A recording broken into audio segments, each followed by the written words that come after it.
Olá, meus amores, sejam muito bem-vindas a mais um vídeo aqui no canal. Semana passada a gente conversou sobre o que eu senti, o que eu fiquei ali refletindo sobre o filme A Substância. E eu comentei com vocês que esse filme me lembrou, não pelo enredo em si, mas pelas lições que a gente pode tirar, né, como mulheres. Esse filme me lembrou o capítulo 14 do livro Mulheres que Correm com os Lobos, e o conto A Donzela Sem Mãos. E eu fiquei de voltar aqui para a gente conversar sobre A Donzela Sem Mãos. Só que o que acontece? Não tem como, gente. Algumas meninas me perguntaram por que eu parei de fazer os vídeos de mulheres que correm com os lobos, que era um projeto que começou junto com o canal, de falar um pouco sobre cada capítulo e energia feminina, né? E esse processo de autoconhecimento, de despertar aí de uma vida mais natural, mais ligada à natureza na mulher, né? Só que, gente, foi ficando mais complicado. Os capítulos, eles ficam mais complexos, mais longos. Não dá, é muito trabalho. Eu não posso sentar aqui e falar qualquer coisa sobre esse livro, tá? É, Foi por isso que eu acabei percebendo que não era algo que eu poderia continuar da maneira como estava. Ao tentar passar a questão da donzela sem mãos e todo esse processo de resiliência e sacrifício feminino para o papel e depois para a oralidade aqui gravando vídeo, eu vi que eu não ia conseguir fazer e eu decidi criar um material sobre a donzela sem mãos. Então eu vou fazer, assim como eu fiz para o livro A Jornada da Heroína, assim como eu fiz para o livro Amo a Mulher que Sou, eu vou fazer para o capítulo 14 e especificamente a Jornada da Donzela Sem Mãos aí. Em algum momento durante o ano eu já comecei a fazer ali o rascunho. Então teremos um projeto específico, no qual eu vou poder trabalhar bastante ali com o capítulo inteiro, e na verdade, com o capítulo inteiro e com esse conto inteiro, que é o que eu não consigo trazer para vocês. Por quê, gente? Para quem nunca leu Mulheres que Correm com os Lobos, está chegando aqui assim, caiu da nuvem, né? Esse livro é um livro de psicanálise, é um livro voltado para autoconhecimento feminino, ok? Baseado ali nas ferramentas psicanalíticas, tá? Contos, histórias, fábulas, tá? Sonhos, símbolos. É com isso que a psicanálise trabalha, né? Então, é a matéria-prima do livro, escrito pela psicanalista Clarissa Pinkola Estés. Então, assim, não é fácil você trazer esses contos e esses contextos para um vídeo que tem que ter ali seus 20 minutos, tem que ser uma coisa mais enxuta. Então, geralmente, o que eu faço? O que eu fazia, inclusive? Eu pegava um tema da vivência feminina e tentava falar daquele tema baseado no que foi dito naquele conto, naquele capítulo específico de Mulheres que Correm com os Lobos. Então, o que eu fiz hoje? Apesar de eu deixar essa conversa, então, mais complexa sobre o conto e o que ele significa para a vida da mulher, o conto A Donzela Sem Mãos, apesar de eu deixar isso para um projeto específico aí, que vai ao ar aí ao longo do ano, eu queria trazer uma conversa, um assunto muito importante, que vai bater lá naquela questão da substância. Também quem não assistiu o filme A Substância, assista, se você é uma mulher, veja o que você sente, o desconforto absurdo que aquele filme nos causa, porque, na verdade, ele traz à imagem o nosso ódio e o nosso nojo por nós mesmas, né? É triste, é horrorizante o filme, porque é horrorizante que nós, muitas vezes, realmente nos sentimos assim, sobre o nosso corpo, sobre uma cicatriz que a gente tem, sobre o nosso rosto ou algum problema que nós temos no nosso corpo. Enfim, nós realmente vivenciamos de forma íntima aquilo que o filme explicita ali, bota explícito em imagens, né? Enfim, então eu queria trazer essa questão do que você abriu mão. Porque o conto A Donzela Sem Mãos, apresentado pela Clarissa Pinkola aqui em Mulheres que Correm com os Lobos, é um conto que começa com sacrifício. E o sacrifício não é algo novo ali nas histórias, né? O sacrifício do feminino, E não é algo novo. A gente pode já pensar que desde o início de tudo, a mulher, ela, ela tem uma jornada muito análoga ao sacrifício. Mulheres eram sacrificadas virgens, né? Para quem não sabe, antigamente, lá nos antigamente, o ato de parir é sacrificial, né? Seu corpo muda, a sua vida muda depois que você tem um filho, né? Ah, qualquer mulher que está me assistindo que é mãe ou que conhece, acompanhou uma jornada de maternidade de outra mulher, sabe que é uma grande abnegação, é um sacrifício, não só depois o processo de você criar um filho, mas aquele processo de dar vida mesmo, gente. O corpo dói, o seio dói, as costas doem. Eu tive uma irmã, eu não sou mãe, tá? Mas a minha irmã foi mãe há 6 anos atrás, e eu acompanhei esse processo físico, primeiramente, de sacrifício físico, de sentir dor nas costas, dos seios ficarem machucados. Recentemente, uma amiga minha também teve neném, ela teve problema com os seios também. Enfim, é um sacrifício. Então, vejam que o feminino ele é sempre muito associado ao sacrifício.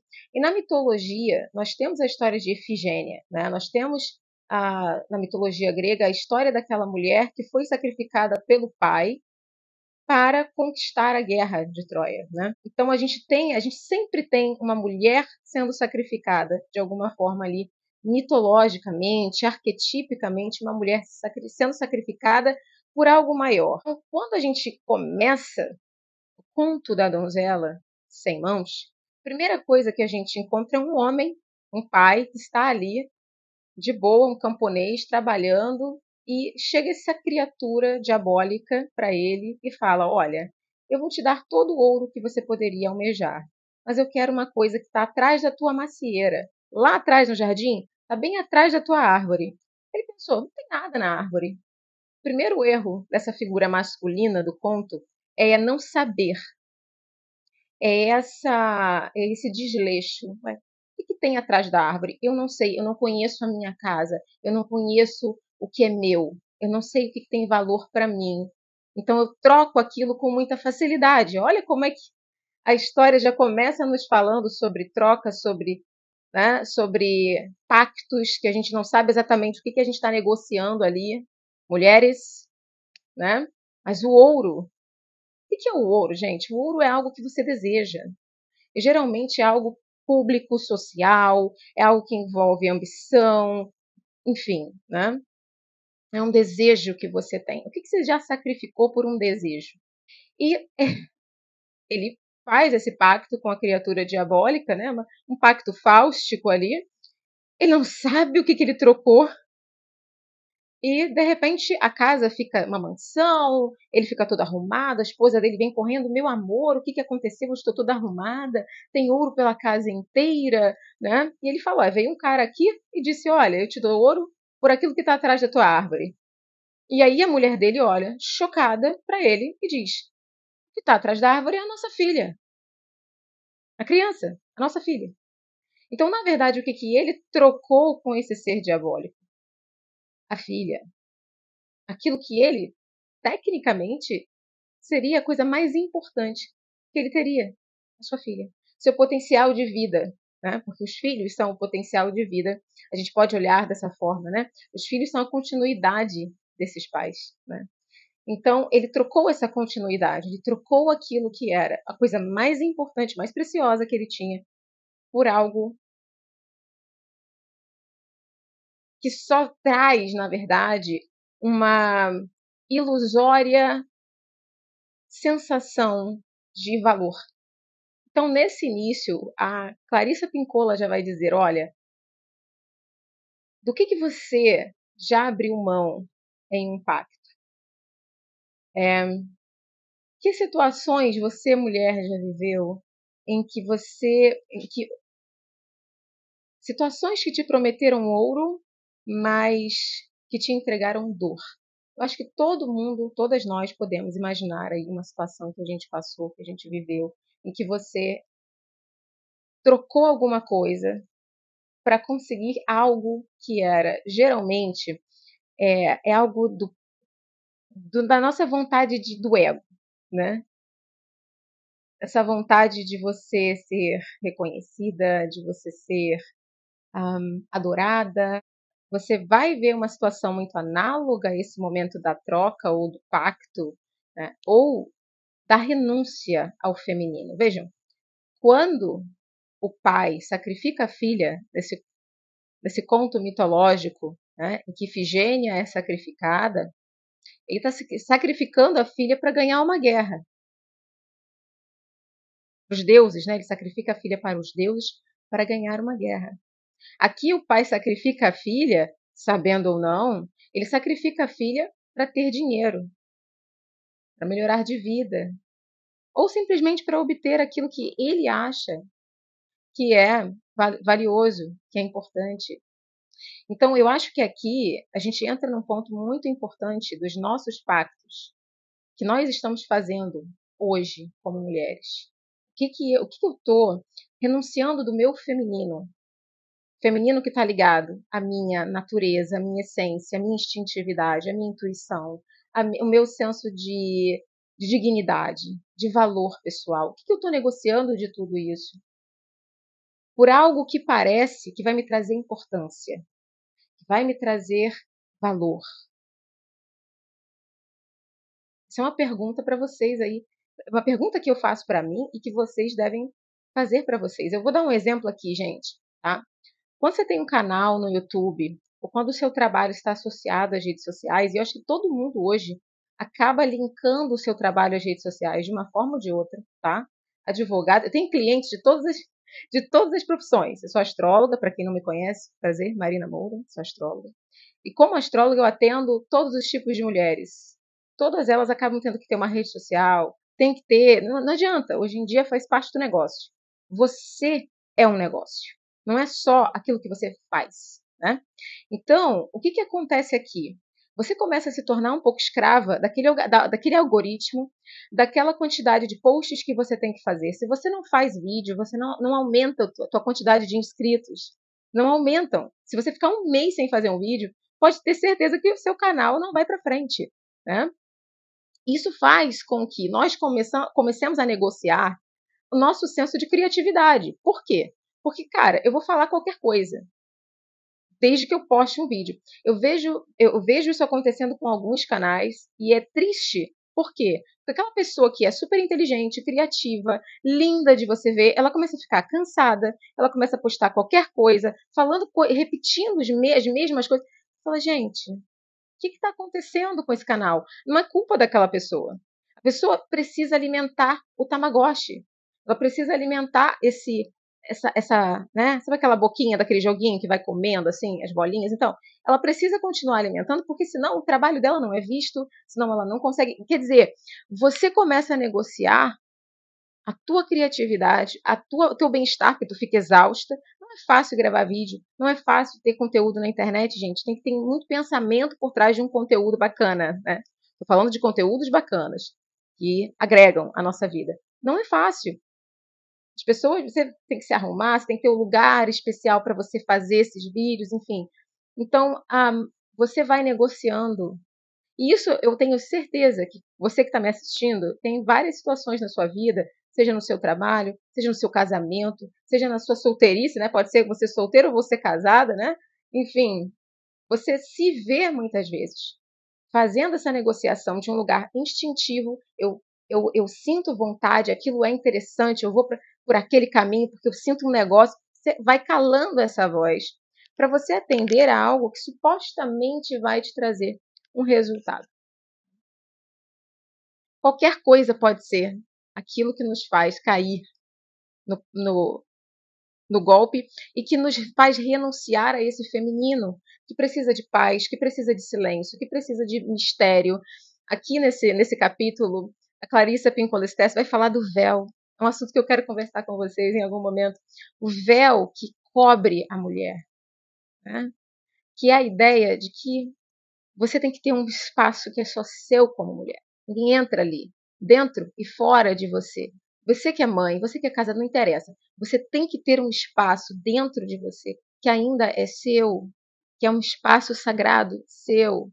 E você pode até receber alguém ali, mas a pessoa tem que entrar ali sabendo que ela está pisando num lugar sagrado, que é seu, entende? Então, tudo isso é necessário para o feminino, mas a gente renuncia a tudo isso, toda essa criatividade, toda essa instintividade, essa intuição, até mesmo a sensualidade natural que vem desse feminino, essência em nós, por esse masculino, muitas vezes, que é o de produzir, é o de conquistar, é o de obter, até na vida afetiva, até na vida sexual. Muitas vezes você está ali na vida afetiva, tá ali com alguém, só porque você tem que sentir que você está mostrando para o mundo que você é desejada, né? Tu nem gosta de estar com aquela pessoa, nem é prazeroso. Quantas mulheres me falam isso? Quantas mulheres vão lá, dormem com o cara e depois, foi horroroso, mas pelo menos eu dormi. Então isso traz para mim aquela sensação de que eu sou valorizada de alguma forma. Sou desejada porque, mas isso é para o mundo. Para dentro eu estou me sentindo né? Estou me sentindo péssima porque foi horrível. Então, quais são esses factos que entregam aquilo que há de mais esperançoso? Gente, psicanálise, todos os personagens são você na psicanálise. Estão falando sobre você. Essa criança que está atrás daquela árvore. A árvore é um símbolo de crescimento. Essa criança vai crescer. A criança é um símbolo de vida, de algo que ainda tem muita esperança, de futuro. O que você está negociando desse crescimento, desse futuro, desse potencial de futuro, dessa esperança dentro de você, por uma situação que está morta, que faz você se sentir morta por dentro? Onde que está essa negociação? Onde que está essa renúncia? O que você está sacrificando para ganhar uma guerra? Lembrem lá da mitologia grega ou da história grega, né? A gente pode até ver como o que de mim está me roubando de mim. Pode ser a minha insegurança, pode ser a minha carência, pode ser a minha competitividade, muitas vezes, com outras pessoas, com outras mulheres. A minha competitividade está me roubando de mim porque eu não consigo mais ter admiração por mim, porque eu fico o tempo inteiro na internet me comparando com outras pessoas. Então eu não consigo olhar para mim. Isso também está me roubando de mim. O que te rouba? O que te rouba de você? Coisa que te rouba de você, gente, é o diabo.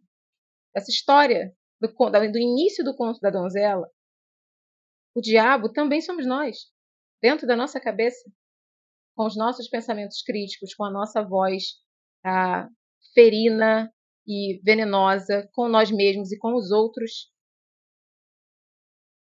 E esse diabo que nos rouba de nós mesmos, né? Qual é o seu diabo também? Então, quais são os pactos que você está fazendo? Qual é a renúncia que você está fazendo? O que você está abrindo mão? E como que você está sendo o seu próprio diabo dentro de você mesmo? Ou seja, o seu próprio inferno.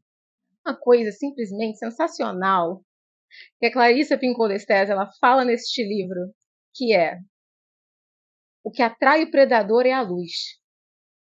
E nós já conversamos aqui nesse canal sobre o predador interno da alma, né? Que é aquele ser destrutivo. Tudo na vida é dualidade. Então, se existe um lado seu que é muito criativo, saiba que tem um outro que é bastante destrutivo, tá? Dualidade. Luz e sombra, feminino, masculino, tudo tem dois lados. Então, esse predador da nossa mente é o que nos faz, muitas vezes, cair em um lugar de autodepreciação, né? De culpa, de autodestruição, ok? Mas o que o predador quer? Segundo a Clarissa, o que o predador quer? O que o diabo quer? Ele quer luz. Então ele vai ser atraído. Por quê? Porque ele, na verdade, ele quer que você o visualize. Nosso lado sombra, nosso lado do ferido, ele quer ser visto, né? Por isso a gente fala de trabalhar a sombra. Mas o que eu acho importante é entender o seguinte: se você é uma pessoa muito criativa, se você é uma pessoa muito inteligente, todos nós somos de formas diferentes. Tudo que há de bom em você vai atrair um comentário negativo, vai atrair um comentário desestimulante, vai atrair oposição dentro de você e no mundo também. Por isso, você precisa ter esse lugar feminino dos seus instintos muito bem preservado, ok? Eu estou lendo um livro, aí lá vou eu falar dos meus livros. Gente, eu tenho um canal de livros. Teve alguém que perguntou no outro vídeo qual era o nome. É Flores de Leitura. Minha cara, né? Flores de Leitura. Lá eu compartilho o que eu estou lendo, o que eu li, o que eu vou ler, os meus pensamentos sobre os livros que eu leio, tá bom? Quem gosta de livros aí, ó. Eu estou lendo esse livrinho aqui chamado Peitos e Ovos, de uma autora japonesa chamada Mieko Kawakami. E este livro é um livro muito feminino. Eu vou falar sobre esse livro, ou vai ser aqui ou vai ser no outro canal, gente. É muito feminino. E fala sobre questões femininas. Mas você tem uma protagonista chamada Natsa, que ela tem um probleminha muito sério. Ela é uma menina que nasceu em um lugar de pobreza muito grande e ela internalizou para ela que ela nunca vai sair daquele lugar internamente. Né? Ela é uma escritora, ela escreve muito bem, ela tem uma alma poética, mas ela não consegue ver-se dessa forma. Quando a irmã disse que ela era uma escritora, que ela era uma excelente escritora, olha o que ela diz para a irmã. Não, não sou. Não sou nem um pouco incrível. Eu escrevo, mas não passa de um hobby. E olha o que está acontecendo dentro dela enquanto ela fala que aquilo que é a razão da vida dela, que é escrever, é só um hobby. Olha o que está acontecendo no monólogo interno dela. Senti um pouco de desconforto com a palavra hobby, que eu mesma tinha usado. Podia dizer até que me senti magoada. Ela se magoou. Ela se magoou. Ela não acredita nela. Sim, eu não sabia direito se o que escrevia podia ser considerado como um romance. Isso era verdade. Mas ainda assim tinha certeza de que o que eu escrevia era um romance. Sentia isso em meu ser. Para os outros, o que eu fazia talvez não tivesse significado. Por mais que escrevesse, talvez não fizesse nenhuma diferença para as demais pessoas.